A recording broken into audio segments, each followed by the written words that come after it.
April 8th, 1908. Harvard Business School is established. Its motto, for people smart enough for Harvard, but not quite smart enough for law school.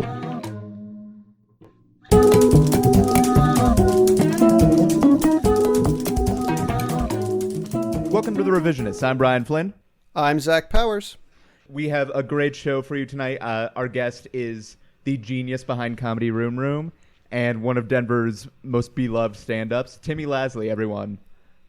Oh, hi. Is that where I say hi? Yeah, we're experiencing I wasn't sure you were talking about me after that intro, but here I am. After I said your name. Well, I mean, I was there aren't right many at of you. us, but, it was like, beloved, I don't know about that. Genius. Well, only I say it, but okay. You can too. Timmy, thank you for being here again. Oh, thank you for having me. This is going to be so much fun. And thank me for not being there. Oh, Zach, Being very far being all away. digital. Yeah, Zach Yeah. is now in a robot's body, much like Krang, Yeah, I have transcended normal human consciousness and become and gone the to new the Flash. magical new plane called Chicago. Was that the quickest Sounds you could good. come up with a robot name for Chicago? And it doesn't even sound like a robot name. It sounds like a ancient mystical, like Cherokee name almost. Much like Chicago. Almost. And Milwaukee. Yeah. Of course. Well, listeners, if you're new to the show, each episode we take a topic from history. One person presents a official version of events, and another person comes up with a totally bonkers, crazy pants alternate history. Oh, God, is that what we were supposed to do? Oh no, no! This is my brother, and me. I'm sorry. This is where Yep, people. I'm your sweet baby brother. I'm calling that one right off the bat. I think I am the youngest, so technically of the three of us. So I'm there we definitely go. older than both of you. Well, Not put together or anything, but I'm older. I can't remember which of the brothers is in the middle, but that's me. And also, the winning story becomes the truth going forward. That's the other part of I this love that show. you guys Brian- just change historical canon, you know? Yeah, Yeah, just that's the idea. Beautiful. you're doing beautiful. a lot more cartoony noises now that you're in Chicago. Yeah, it's an animated city full of life, and it's like Toontown from Who Framed Roger Rabbit, basically. A lot of people don't know So a lot that of, was like, based on Chicago. A lot of crazy weasels going around. Yeah, they're a real problem. That's most of the crime, Christopher really. Lloyd just being a of course. real weirdo everywhere you go. Trump doesn't mention it, but almost all the crime is Weasel or Christopher Lloyd based. Or, of course, Blues Brothers based. Yeah. They did yeah. some damage. They for sure did. Well, listeners, on the Brian, last what episode, happened? Oh, you're just gonna do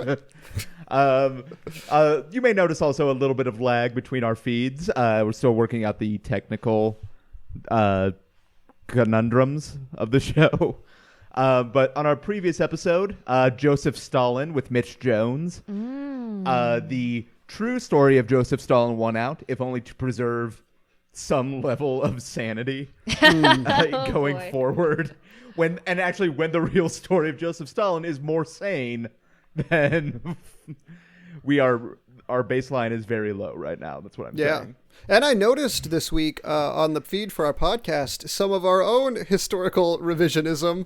I don't know if this episode will be 41 or 42 because yes, we I know. released 2 episode 37s. So if this is Yes. 42, That is my bad. That is you so did not miss an episode on if you are somehow a diehard listener of this show. That's right. Going forward, you should probably just own that and be like, no, we meant to do that. We for sure meant to do that. We'll It's part write- of our mystique. We'll write and adopt an alternate history where 37 comes twice in there is no 38. numerically. Yeah. Yeah, great. Oh, Yes. wait, so you just skipped 38? Yeah, just went No, straight. we mean- had a 38 too. I No, think we we're did on have 42. 38. We had 2 37s. Right. Yeah. So Okay. did what my question is did you catch up to the real numbers? Or are you still on the quote unquote wrong numbers, even though you meant to do 237s? So this one will be labeled episode 42. So there will be no episode 41. What? Yeah. But really, Joseph Stalin was 41. I know. Yeah, 41 will be the Technically, yeah. lost episode. So It'll be this the is our fucking magnificent hitchhikers. Ambersons of the Oh, fucking. I love it. I love This is it. our Some mystique. You Hitchhiker's should Guide episode. You should do like an episode 41 on your 30-year anniversary or something. Yeah, the lost episode. Yeah. We'll all try to sound 10 years younger. Oh, is that how long it takes you to do? No, I mean, I just like that idea. I love it. Also, listeners, probably based on just the track, around the time this episode comes out, we'll have hit 5,000 subscribers, which is a little insane to me. What? Yeah. So thank you to everyone who is doing that. But if we're all ready to start tonight, Zach, you're doing the true. We're doing a topic too. Does anyone remember the topic, or can introduce Abram Petrovich Gannibal? Actually, That is correct. Yeah. I think it's pronounced Still on Russian Hannibal. history. yes. Wait, what do you? Hannibal? Hannibal, yes. Starring Mads Mikkelsen and Hugh Dancy. Well, we'll but Zach- address the erroneous G in the course of the true history. Oh, that's a great rap name. Yeah, it is. Erroneous G. Yeah. Oh, Zach, I think Guys, you I just gotta- organically started your rap career. I think I did. Now I just have to learn how to rap. Because when The I hard that's part's the- over. That's the easy part. You got to find your name first. yeah, and when I think of organic and rapper, no one comes to mind quicker than Zach. You mean erroneous G? Erroneous G, yes indeed. But Zach, you're doing the true story, Yep. and Timmy, you're doing the alternate. I guess so. All right. Well, if we're all ready, Zach, why don't you take it away? Okay. Well, Gannibal, who some of you may have not heard of, I had not, as a matter of fact, is in fact a black Russian, which I didn't know was a thing.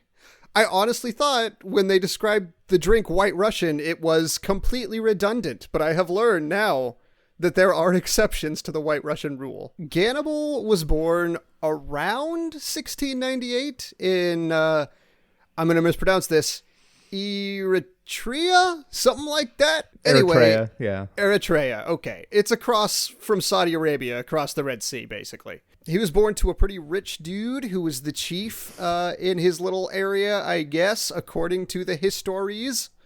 But You're really big on mispronouncing things very slightly this episode. yeah. There's a lot of Russian names to come, so save some Oh, of yeah. that, all right? This was some of the easiest Russian names, I thought. What?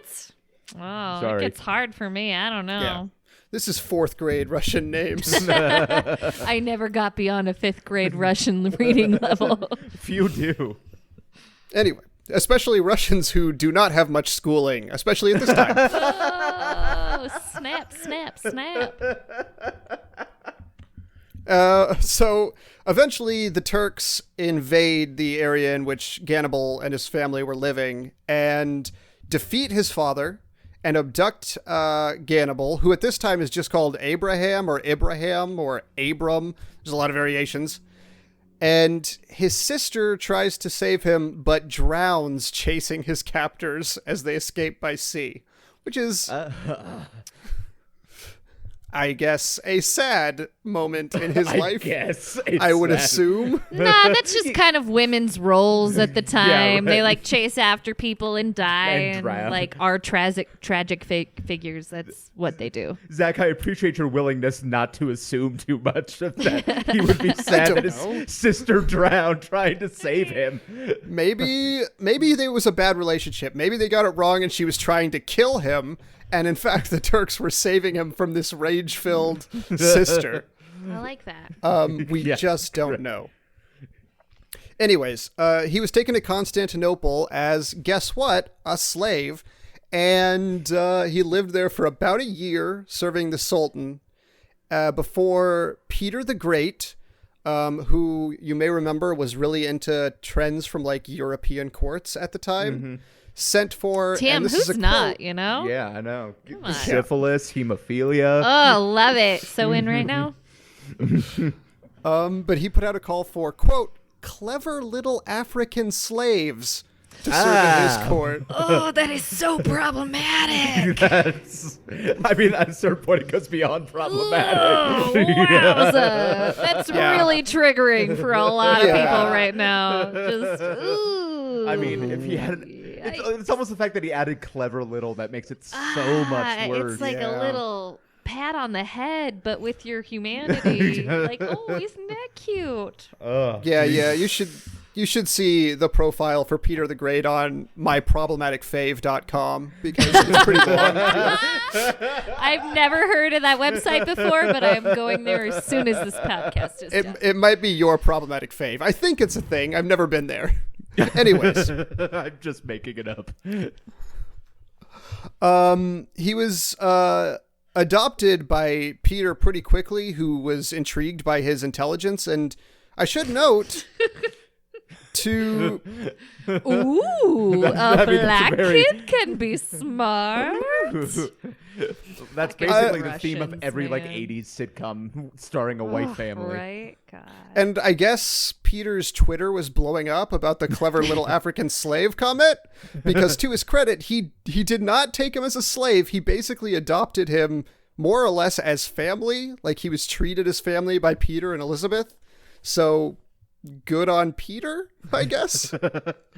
Okay. Yeah, though definitely like not enslaving someone is like So he basically invented white guilt? Yeah, I guess so. Among his many other accomplishments. the So- greatest inventor of the time. They elected to teach Gannibal math and engineering and military tactics, even though, as we have established, Peter was most known for educating people on how to be chimney sweeps. In this case, he made an exception and went with engineering. Of course. And sent, the gentleman's Yeah. chimney sweep. of course. Yeah, somebody's got to Someone's build gotta those build chimneys. the chimneys. Yeah, exactly. It's a thankless job, but someone's got to do it. The real glamour's in chimney sweeping. So he sends him to this French academy where he gets involved with this French war against Spain and rises to the rank of captain.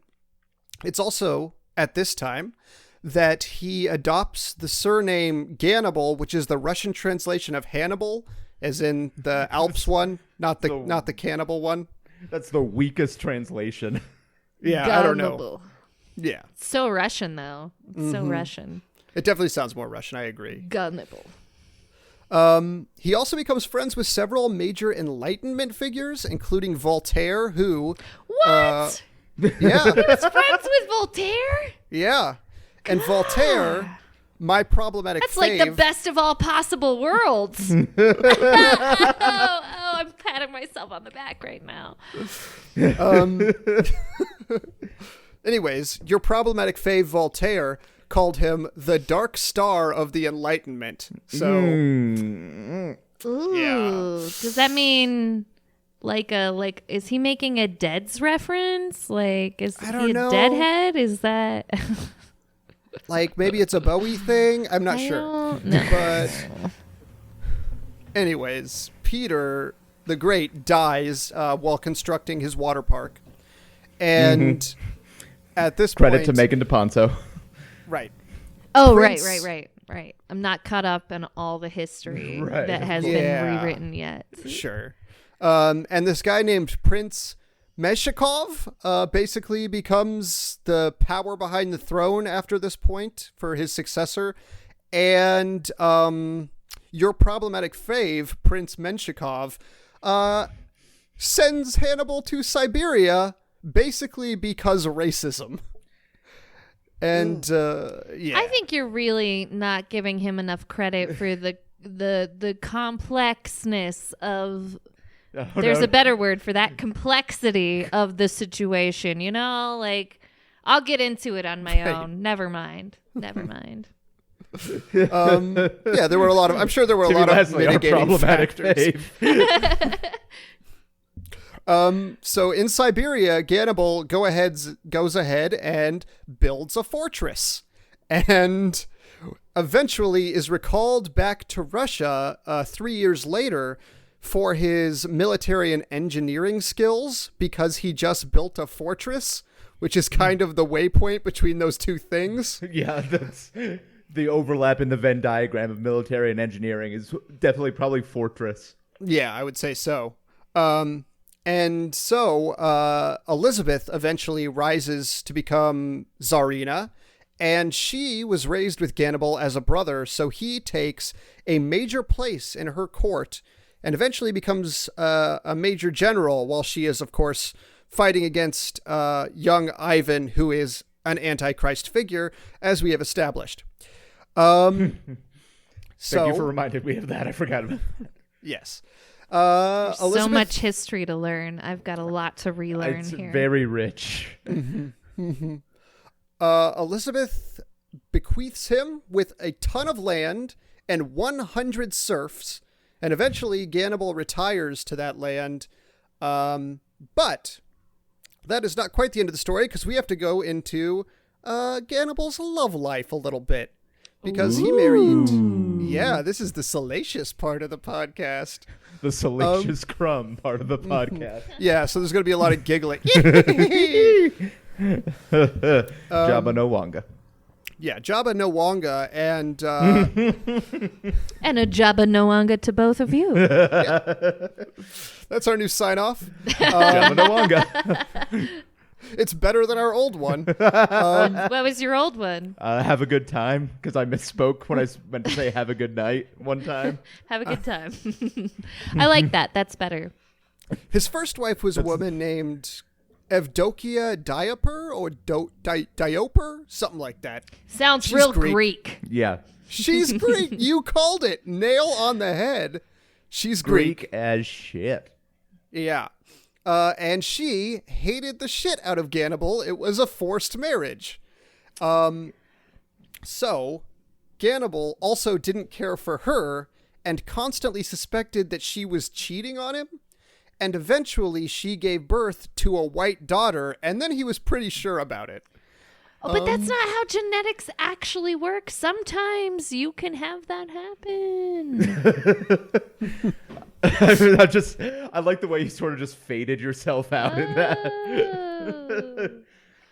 But Well, I mean, regardless, He got mad jealous. That's what you're saying. mad jealous, and he got so mad jealous that Evdokia was sent to a prison for 11 years for infidelity, as you do. And afterwards, when she came out, Gannibal had remarried, which means as a divorcee, she had to go to a convent for the rest of her life. Classic Russian move. Duh. Yeah. Nobody wants a divorcee. Come on. We let them just roam around in our society. I think it's less civilized. Yeah, I think they learned that move from Peter. less civilized than 17th century Russia is a huge... Yeah, Right. I'm making a statement here. I'm making a stand. But his second wife is a woman named Christina Slawberg, and they married. Slawberg? That sounds like a made-up name. Are you sure you're not doing the alternative history here? It could be like Slowberg, but there's a little umlaut over the I mean, O, that might so... be even worse. Slawberg.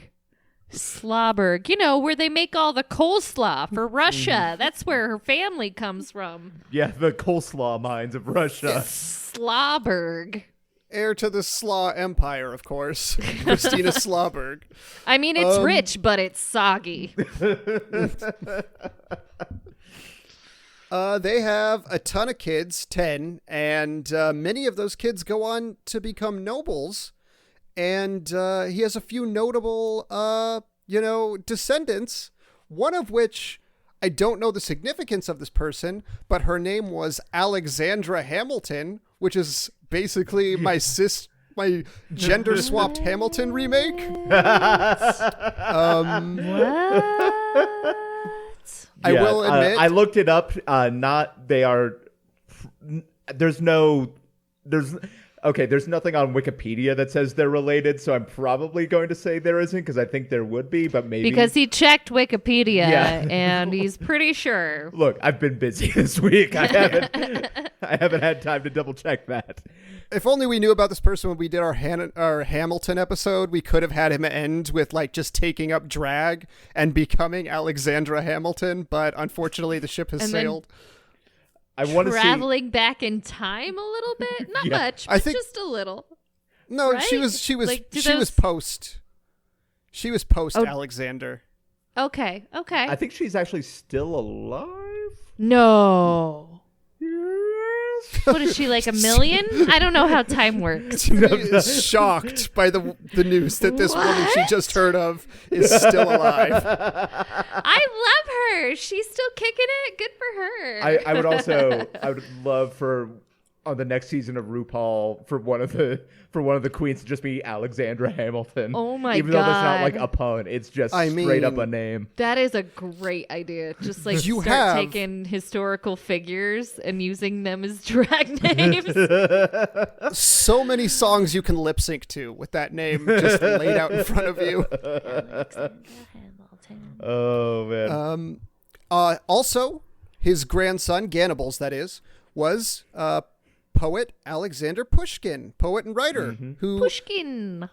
Yeah. Before he died, he failed to publish, but was working on a book about his grandfather called Peter the Great's Negro. So yeah, that was. I mean, Pushkin I guess Subtitle Negro. Yeah, Pushkin was.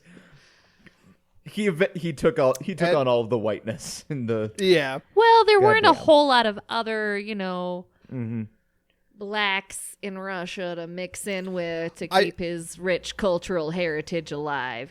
Probably I looked up. down. I looked up how many black people live in Russia, and this site claimed that it is somewhere between 40 and 70,000, which is a very small percentage of the population. What's the population of Russia? Because in my head it's like 8. I think 143 There's like 8 people million? in Russia, and then the Russian government, and then that's it, right? I don't know. 40 million? 143. Yeah, 140 million, but I'm sure it's constantly declining. Yeah. Well, no, it's just that they're all so spread out that you don't. I mean, because that's a huge landmass, Yeah, I mean, a lot of the population is concentrated in the Russian plain, and 143.5 million. So just less than half of the U.S. Yeah, basically, and only 40 to 70,000 people of African descent. Yep. Pretty homogenous. But that is the story of Gannibal. And now I've wistfully closed a book, and we can move on to the next thing. You are, of course, setting the bookmark inside the book, placing it back on the shelf. Yeah. Are you taking off your reading glasses? Buttoning your cardigan. We can't see you. We have to guess. Right. I have put on a red velvet robe, and I'm sitting in front of a fireplace. You might be able to hear the fireplace behind me. Cellophane. Crinkle, crinkle. Of course, blowing out a candle. In my head, I've rewritten your robe into a smoking jacket because I think you're classy. I do have a red velvet smoking jacket in real life. And He does. And it's a pipe you're smoking for goddamn sure. Which is also having a red velvet smoking jacket in real life, not actually a sign of class. Although, Zach, I do think you are very classy. I got it at a Goodwill. Classy as it comes. Well, Zach, thank you. Timmy, if you're all ready to go. Now, see, I've never. This is my second one of these I've done, and I think I've done it wrong both times. What I did was fill in more of the story that the history books doesn't tell you. Perfect. Just those little details that the contextual clues, the in the moment feeling of the history. I dug deep and I was able to find some some other sources that you apparently, Zach, were not able to find. And well, if they weren't on Wikipedia, I didn't find them. got it. Yeah. Zach. I did some Ixnay real on the Wikipedia way. Wikipedia way. Wikipedia way doesn't like your podcast. Oddcast pay. Oddcast pay. Okay, so I wrote out some pages. Sorry, guys. I'm gonna be reading a little bit, but Blows dust off tome. okay. So Now Timmy has a red velvet smoking jacket. How did that happen? it transported from Chicago to my back. It's the magic of the podcast. Okay, so there was this little prince in Africa, okay? He lived on a little planet. He lived on a tiny planet called Africa. It was in a country called Eritrea, which was named after a mythical luck dragon. Ooh. And A mythical luck dragon. Okay. right. Okay. Yeah. Just You checking. know, like he's like Falcor's cousin, dude. Okay, get it? All right, you're with Not me like now. one of those fucking common luck dragons. Not No. a normcore luck dragon. Not like your Falcor gutter- went mainstream and nobody's into him now. So this young kid, he starts out as the son of this prince in Africa, and his dad would take him out like every morning and take him out to this ridge where he could see the kingdom, and he told him, Yeah. someday this will all be yours, Simba. And so one day, Simba, A that common was term his of real name. endearment. Oh, okay. That was his real name, was Simba. Okay. I mean, like, I thought this was an unrelated story. no. This is our boy. So Simba's chilling on the ridge with his dad, you know, and his dad was like, "This will all be yours someday," you know. Cut to like next week, he's chilling out, maxing, relaxing, all cool, just shooting some b-ball outside the school. When a couple kids who were up to no good started making trouble in his neighborhood. May We I got in one suggest little were they fight. a couple of I'm sorry. a couple of Are you Turks who were up interrupting to me no good? in my flow? Are I you apologize. interrupting I me in apologize. my flow Nope, right now? nope. I should know, as Erroneous G, that Of course. don't interrupt the flow. Okay, so Erroneous G so does here's the nothing thing, if guys. not break the rules. Here's the thing, guys. He got in one little fight, and what could he say? He was sold into slavery in a place called Turkey. I'm so proud of myself for that. So, okay, And that's so the no. alternate history of That's it. That's all I wrote. It's a sad dust ending hands to the all story over this time. Puts the dust back onto the tome, puts it grabs back on the cat, shelf. walks away. Okay, so here's the thing. This young kid, he stays a year or two in Turkey just doing the slave thing, but pretty soon he was kidnapped from that slavery job and taken to Russia. So he's Maybe in job Russia. isn't the word. I Also, think your attitude towards slavery is so casual. It's a job. It's a thing. It's just, you know. It's I'm trying to make it It's light. like- I mean, if you want have me to this- dig into like the morality of this story, I could go real deep. I'm trying you to have keep the it light same- for the podcast. I just feel like you have the same attitude towards slavery as like the animals on the Flintstones, where they're like, it's a living. I mean, he was a kid. What else does he know, you know? So, okay, so here's this kid. Here's this child slave in Russia just being like, what the fuck? How did I problematic episode. How did I get to Russia? This, like, damn, slavery's crazy. So he's in Russia. And one day he's in the marketplace in Russia and he's carrying a bunch of shit in his arms, you know, like a total movie moment, you know. He's carrying all this shit in his arm. He's carrying like baskets of stuff like potatoes and vodka and like some dried Russian fish or some shit, you know, whatever. And Timmy, then I think in Russia they call potatoes pre-vodka. Oh, fair enough. Well, Gross. he's got That some is such a vodka, gross name some for it. pre-vodka. It's like pre-cum, only Yes. starchier. Okay, we were just alluding to it, but then we hit that. Oh, nail I on don't the head. allude to anything. I'm not into illusions. Okay, so he's carrying all this shit down the street in Russia.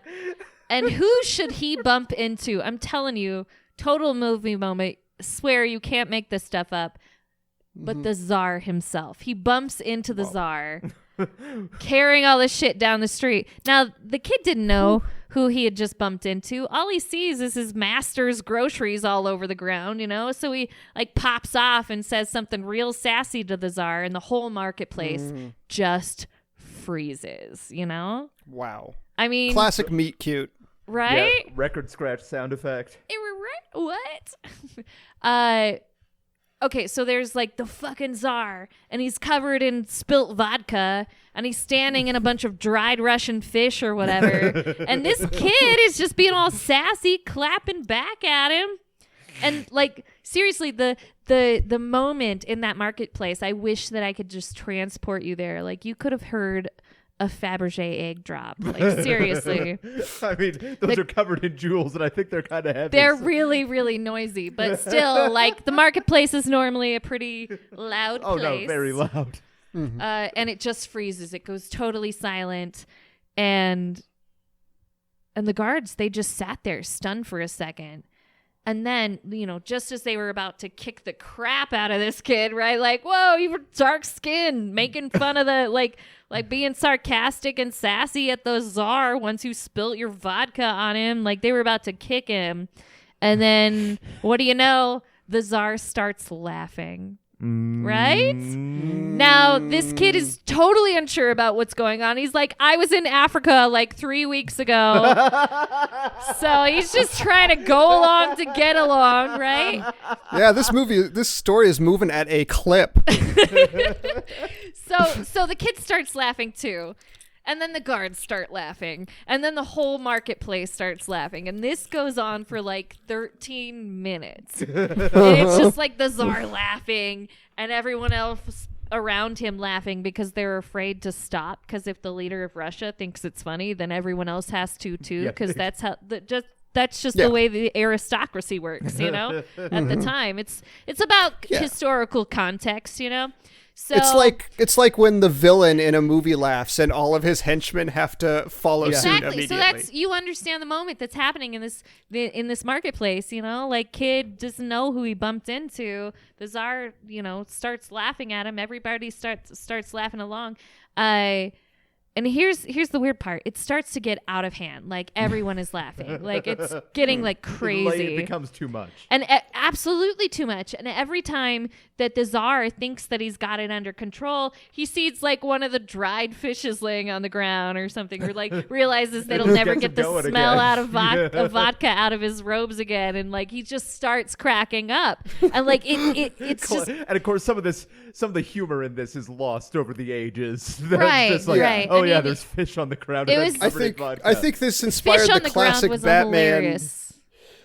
The classic Batman story, the Joker fish, may have been inspired by this moment, I think. Okay, so here's like the magic moment. This is where it really all started for this kid. He kind of catches the Tsar's eyes while he's like laughing hysterically, and he sees this desperation, and he's like, oh, damn. This fancy dude is gonna pee his pants. I don't think he can stop laughing right now. And just then the Tsar starts choking. He's choking on his own laugh spit, and that's when this kid reaches out, grabs the Tsar, and invents the Heimlich maneuver right there on the spot. Whoa. Which of course he never got credit for because he was a slave, and more importantly, a black dude, and they never get credit for anything. It's so problematic. But that's what happened. That's history, History is problematic. I'm glad you guys are rewriting it.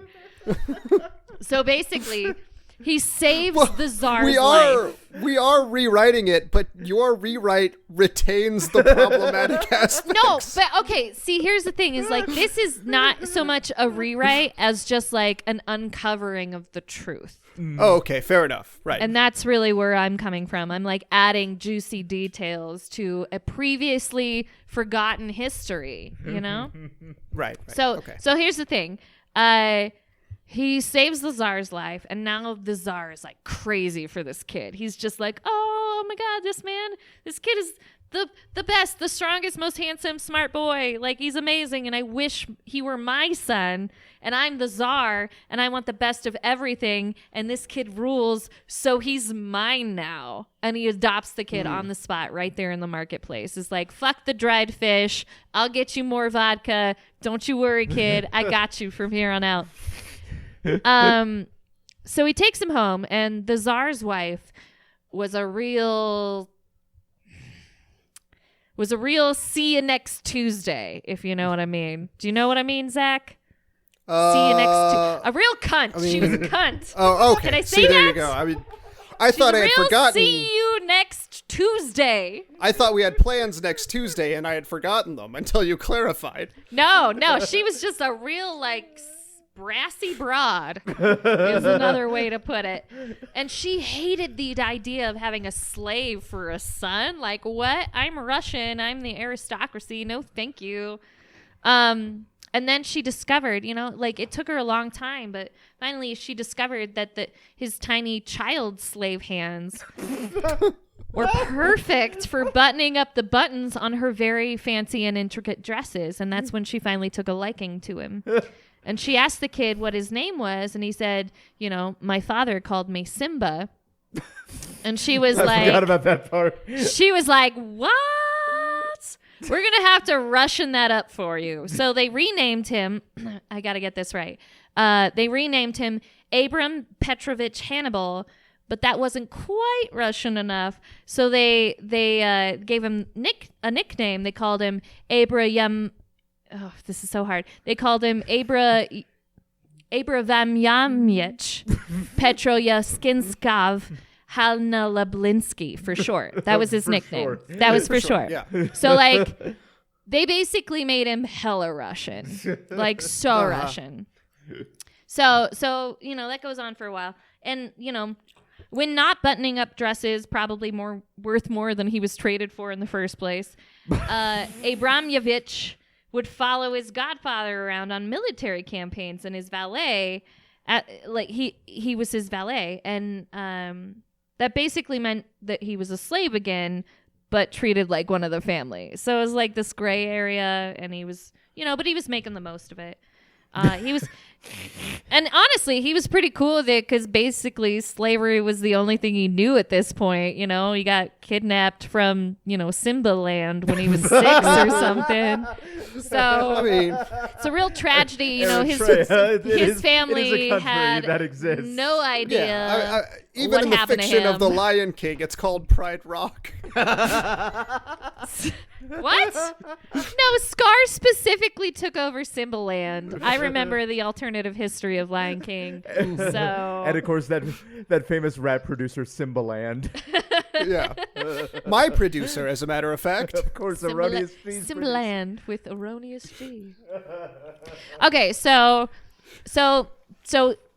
he's doing this valet thing, and they're traveling all over, and the Tsar is getting crazy good offers on him. Like, everywhere he goes, people are like, oh man, how much for your slave? How much for your slave? He's so great. He's like really smart and loyal, and we totally buy him off you. And the Tsar was like, no way, guys. No way. This one, he's one of us. Like, we already gave him 6 extra Russian names and everything, so we're pretty locked in at this point, And Abramovyaminskiy was feeling really, really good about himself, So, of course, that's when something terrible happens. History, right? Classic Russian. History. So, one day, the Tsar and Abramovyaminskiy go to France, and they hang out there for a while. And now there's a bunch of people traveling with them and a lot of chaos. And when they leave France, the Tsar accidentally leaves the kid in France. Parents will totally relate to this, right? A classic. You guys ever leave your kid Yeah. to soccer practice? Yeah, Same thing here. Same thing. The parents that will relate to it the most are the McAllisters from Home Alone. But yeah. Okay, so yeah, he just got busy and he forgot, and then he left the country, and when he got back to Russia, he was like, oh dang. I knew I forgot something. I forgot that son I bought. just am imagining the mom from Home Alone, but she's yelling whatever crazy Russian ass name. I was trying to get that out too, but I couldn't fucking.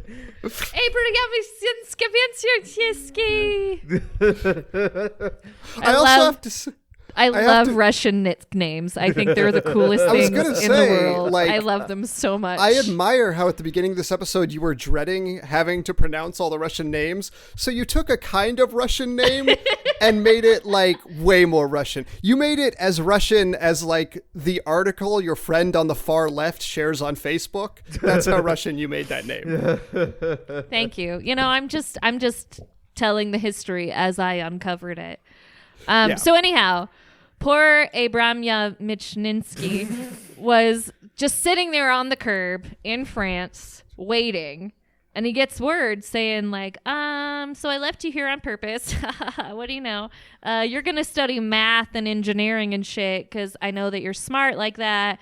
And this was all totally on purpose. And the kid was like, hell yeah, I knew he loved me. Yes. I'm in the fam. Yes. So he studies up and he gets crazy smart. He joins the French army because he wanted to try some gay shit, and he heard they were a little floofy in the pantaloons. You know, so he joins the French army for a little bit. What? It's experimental. It's an experimental phase. What do you want? I mean, yeah, or maybe, like you never experimented in college? Come on. Yeah. Oh yeah, that's the part that got. Yeah, that was the thing. Everybody gets a little French in college. Maybe. So anyhow, maybe he was just. He could have just been gay. Like it could have been. Like if Moonlight was set in Russia in the 1700s, basically. Right. Like so, he went into the military. He tried out gay for a while. You know, he found out a lot about himself and realized like.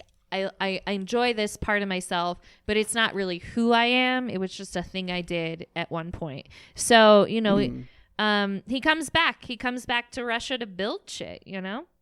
And he builds a ton of stuff, and everybody loves him.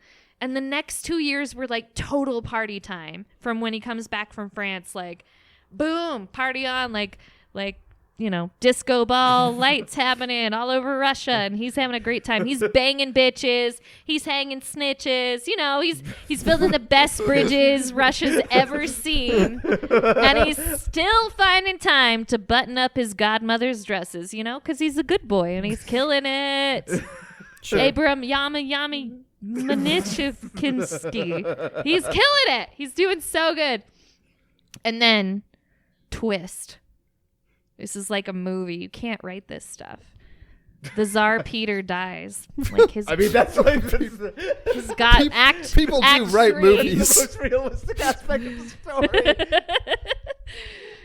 I mean, Act 3 of this story comes in rough with Tsar Peter dying. And the Tsar's son, his actual son, who we haven't heard about in this story yet because he was a piece of shit.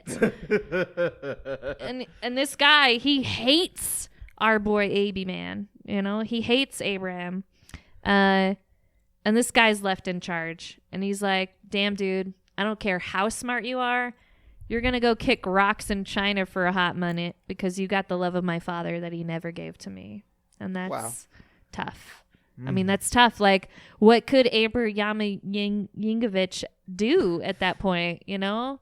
Like, the parents that adopted him loved him better than they loved their actual son. So he was like, I get it, dude. I'll go count snowflakes in Siberia or whatever. So for like 10 or 15 years, Abram Ramadingadongdong was out of the country. And he's like measuring the wall of China, and he's counting snowflakes in Siberia and like any other shitty task his fake brother can find for him. But you know, like he made the most of it. He published 6 books, all of which are available on Amazon right now. They're mostly about like how to dress a potato, like you know, toys in Russia were and of very course, simple. billionaire dinosaur erotica. How did you know it? Did you look this up? Oh, I'm a fan. Oh, that's wonderful. Abraham Ding Dong appreciates your patronage on Amazon. Well, his descendants. Yeah, do I'll hit up his anyhow. Patreon page. So, yeah, he just wrote some books. He chilled out real hard. He traveled the world, you know. He became like a Christ figure for this island out in the Pacific. It was weird. Wait. I mean, I'm just like kind of I don't want to take up too much time, but he traveled, okay? He grew a lot. He learned a lot about himself. And then his luck changes, right?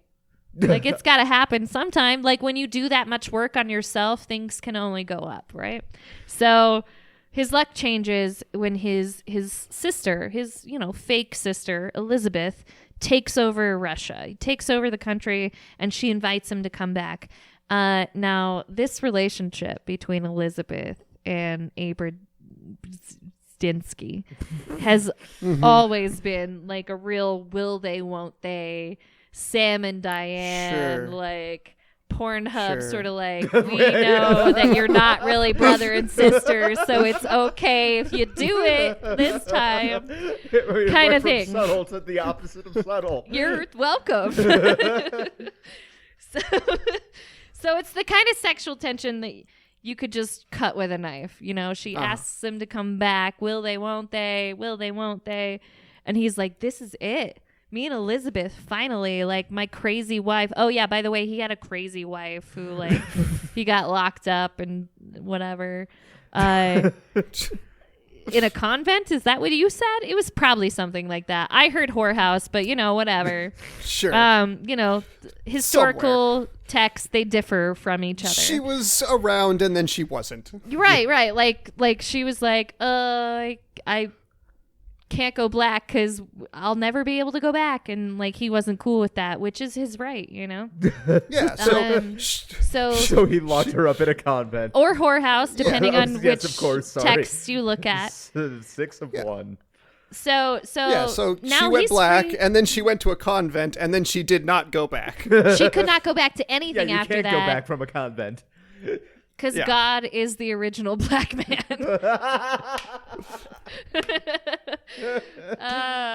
If there is a God in heaven, he is most definitely black.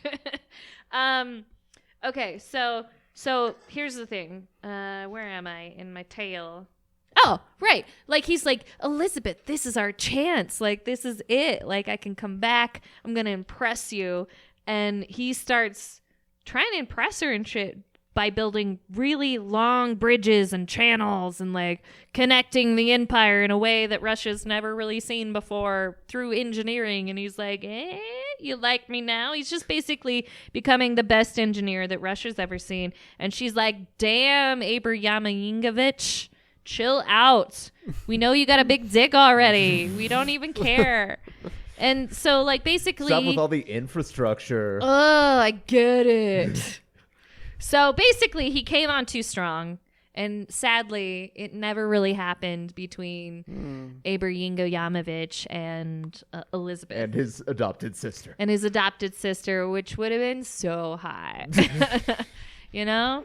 Anyhow, it never really happened with them. Wow. And so he met this other chick, and he was like, all right, you're cool. We'll have like 11 kids or whatever. Because, you know, women are basically just like genetic material warehouses. You're just like factories, if you will. You're just pumping that shit out. Russia's really good at factories, as they will discover during World War II.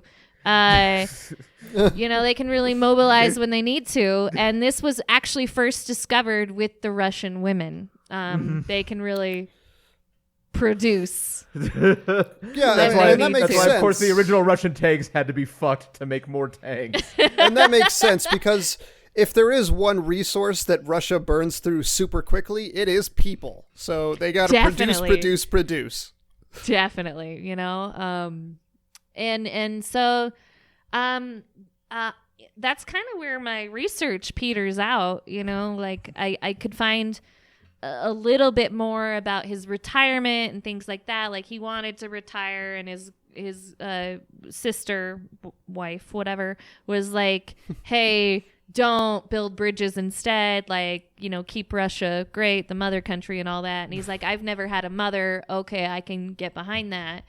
You know, and so he did everything he could to like build up this country that bought him, you know, which is It's a Wow. real interesting, just from this kid in a marketplace dropping vodka and fishes to, someone who the Tsarina wants to fuck. Also known as the Russian dream, basically. It reminds me, his great fortune later in life.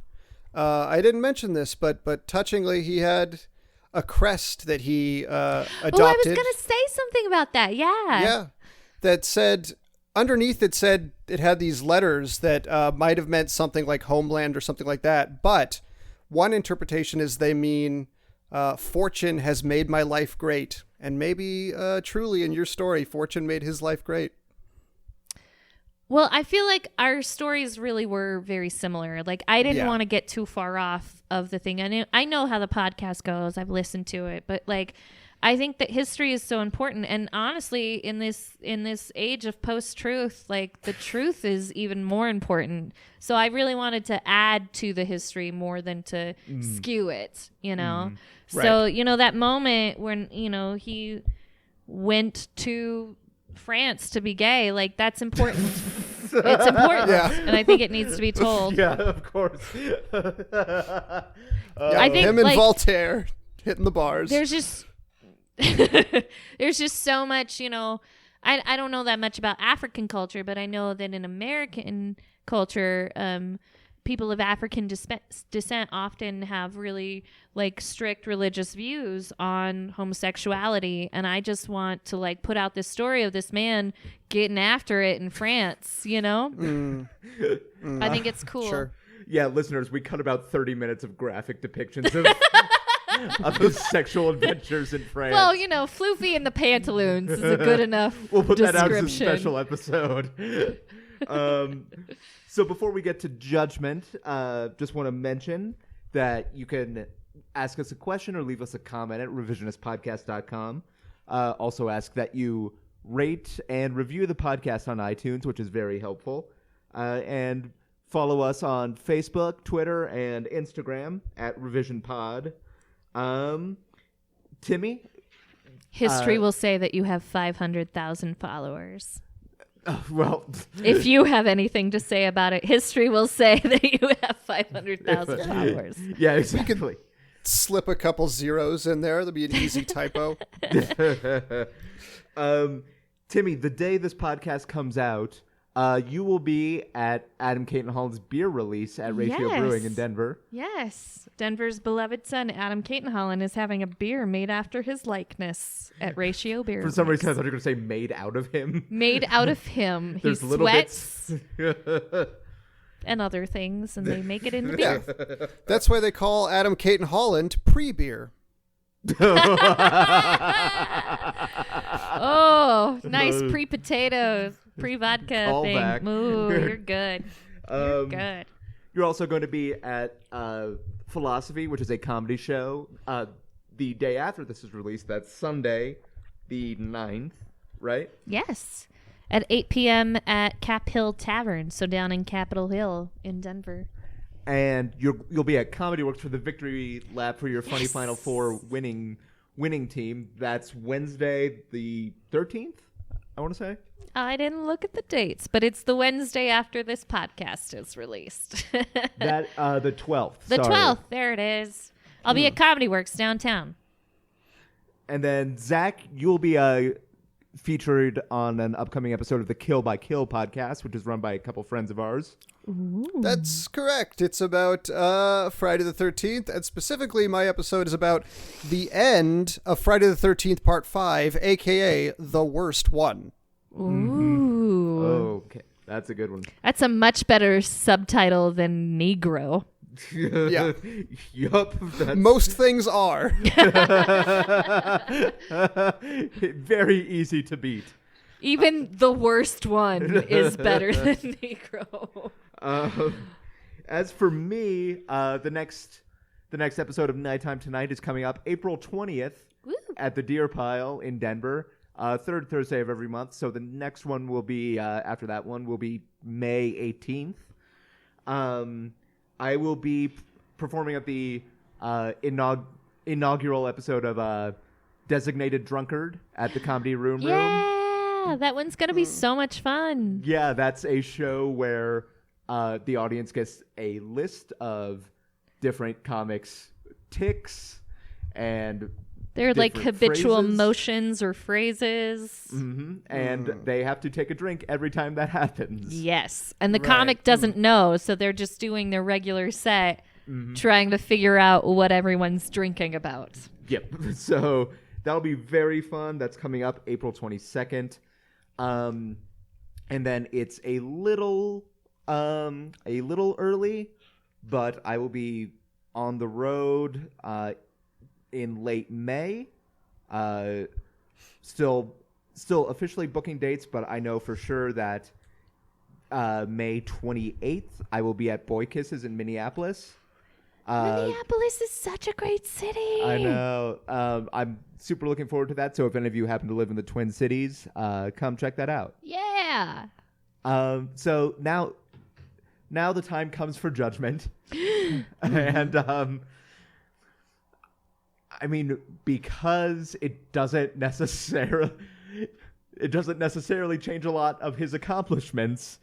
And probably I'm adds to them, to be honest. Yeah, I think I'm going to go with Timmy's alternate history. Of course you are. Problematic, though. Although real history is problematic. How is it problematic? Wait, explain it to me. No, I'm kidding. This is the whitest thing that's been said on this podcast. Wait, what? I didn't mean it. But Timmy, thank you for being here. Thank you for having me. This is super fun. Zach, thank you as always. Of course. For everyone here at The Revisionists, I'm Brian Flynn. I'm Zach Powers. Have a Jabba no Wanga. There we go. New sign off. I like it.